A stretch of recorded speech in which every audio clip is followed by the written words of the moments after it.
Now to the fallout from a shooting and beating in Glenwood that left a popular principal bloodied and a young man in the hospital. Good evening, I'm Craig DeGrelli. And I'm Jennifer Griswold. Today, the Mills County Attorney clarified why she has not filed criminal charges yet. Senior reporter Jake Wazakowski has been following the story and is live with the very latest. Jake?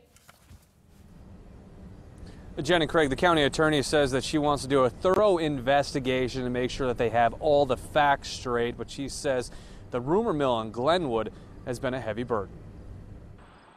Everyone's wondering what's going on and what happened. There's so many different stories. Glenwood senior Connor Weiss says Mr. Hutch, as he calls him, Glenwood's principal, is easy to relate to and is great at what he does.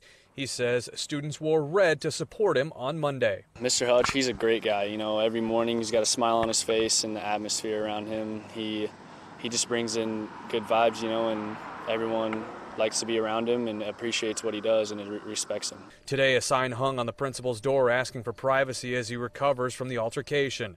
The superintendent says it's unclear when he'll be back at school, but they'll be glad to have him back. I was able to meet with him last night at his home, and he's in very good spirits, and we're waiting for him to come back when his injuries allow him. The Mills County attorney wouldn't reveal many new details of Sunday evening. Authorities say there was an altercation between a group of 6 who were mostly teens and Hutchinson, his wife, and stepson.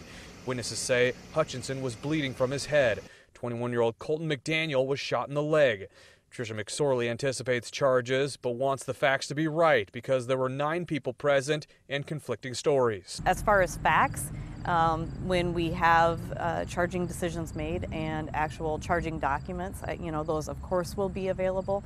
But right now, I need to leave that to law enforcement to be able to continue their investigation. McSorley says there were no previous incidents with these groups and it was a singular event. They're investigating all motives, including racially based, but says she has never called it a hate crime.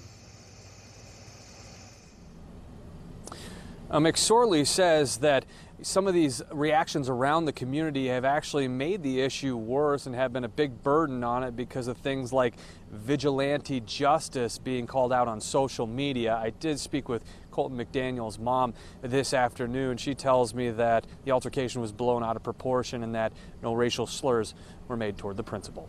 Reporting live in Glenwood, Jake Wazakowski, KMTV Action 3 News. 2 Omaha Catholic schools went on lockdown